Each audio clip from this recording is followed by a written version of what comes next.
latim plural de quando em quando quase não há quantidade que se medir, qualidade que se expressar.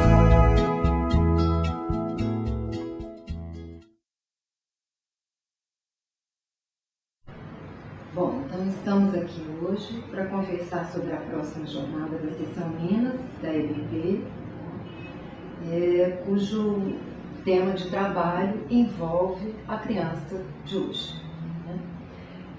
Estamos trabalhando num grupo com o tema o saber da criança e o saber da ciência, é um dos eixos de investigação da jornada, e nos coloca diante da questão de como o discurso da ciência modifica a experiência da infância hoje. Certamente que isso é um fato que muitas pessoas, ou todos nós, observamos, né? Historicamente, a criança demonstra uma sensibilidade aos discursos da época.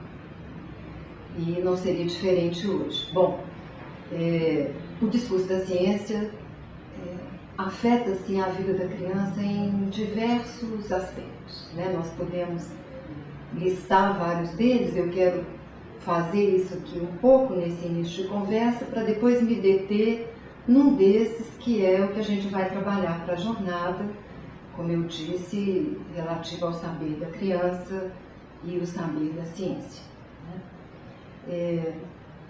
O tempo da infância é sensível aos discursos exatamente porque é o tempo da constituição do falacer.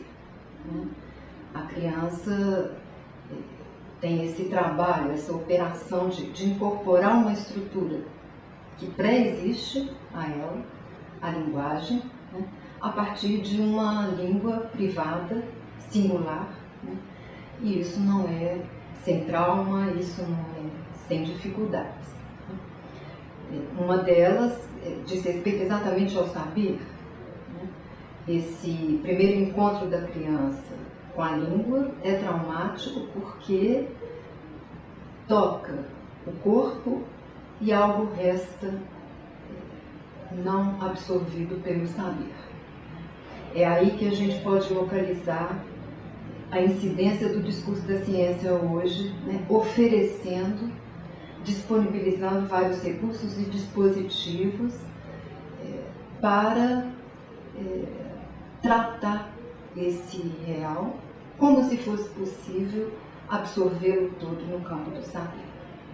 Me parece que esse é o motivo desse discurso se tornar tão atraente, né, para as crianças, para todos aqueles que cuidam da criança, né, para vários campos de saber que trabalham com a criança, para os pais, né, e que traz à psicanálise uma questão, né, como o psicanalista se coloca aí, né, em vários aspectos, onde ele é demandado, né, também a dizer algo sobre a criança contemporânea.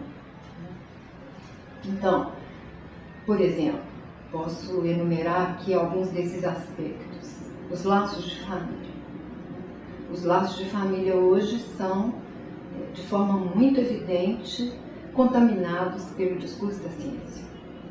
A paternidade, os laços de filiação, desde que a ciência separa a reprodução, trata a reprodução separando a procriação do ato sexual, né, a gente sabe que isso tem consequências, né, nessas relações, nesses laços familiares, né, e que certamente abre espaço para uma produção da criança muito mais, às vezes, ligada ao saber da ciência do que somente ao desejo de quem quer uma criança, quer um filho. Então, aí já estamos diante de uma possibilidade que me parece muito significativa, que é a criança se tornar objeto das mais diversas ficções, das mais diversas demandas, né? O que não fica consequência para ela enquanto sujeito, na sua relação com o outro, com o corpo, enfim. né? Então, esse é um aspecto. Outro aspecto muito importante, me parece, é os laços sociais. A ciência, com seus dispositivos, também repercute aí nos laços sociais da criança. Por exemplo, a oferta, né, de R$1 que pode submeter ao sujeito a um gozo sem a presença do outro, né? Por exemplo, as crianças viciadas na rede de internet, consumidas pela televisão, né? Onde o que predomina é exatamente essa vertente do gozo sem a presença do outro, né? Consequentemente, isso interfere, a meu ver, nos laços sociais das crianças, né? E é uma queixa constante das escolas, das famílias, né? De como lidar com esse, entre aspas, vício, é um vício, né? Que surge aí como efeito desse dispositivo e dos diversos gadgets, né, aos quais hoje a criança também tem acesso, tanto quanto o adulto, né. Outro aspecto que me chama a atenção é a educação, né, como a educação tem sofrido com todo tipo de problema, né, a repercussão da ciência, né.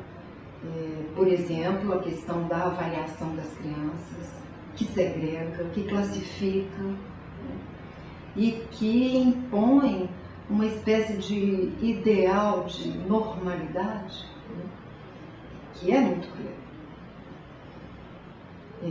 E que submete aí não só a criança, mas também os que cuidam dela, né, a imperativos que, de fato, incidem sobre a relação ao saber e ao uso.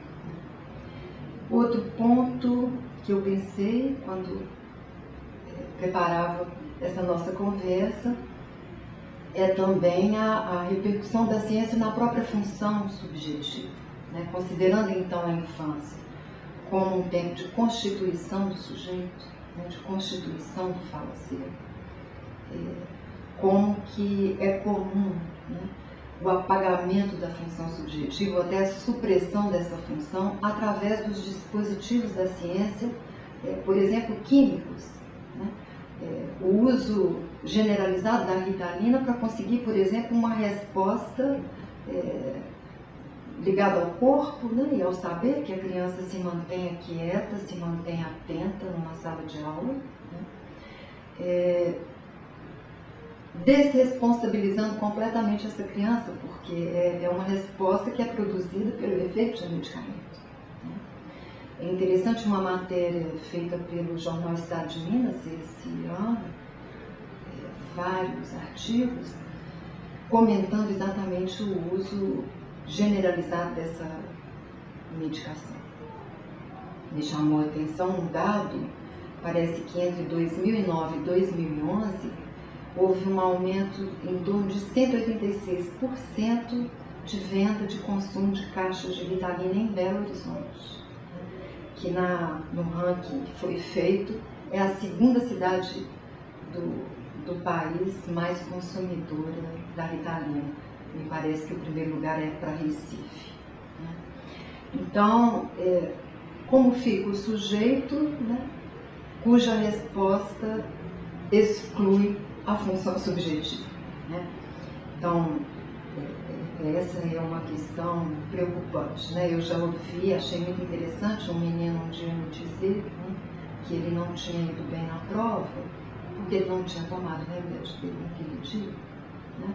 Então, questões como essas a gente vai colhendo na clínica, mas também em outros campos, né, de trabalho com a criança, como na escola. Por fim, acho que um outro aspecto interessante me parece também aí a exclusão do que o Lacan chama de ser para o sexo, né, que se define aí também na infância, né, na medida que a ciência tende, como diz também o Lacan em 68, ignorar o corpo, esse corpo pulsional, esse corpo libidinal que fica fora, né, do discurso das medidas, da quantificação, né, e da formalização científica, como que isso cria, né, uma espécie de equivalência entre o indivíduo, o sujeito, a subjetividade e o corpo biológico, né, uma hiperbiologização do ser humano, né, onde, de fato, é a sexualidade infantil, né, que foi fundamental da obra freudiana, que é excluída, que é posta à margem, digamos assim.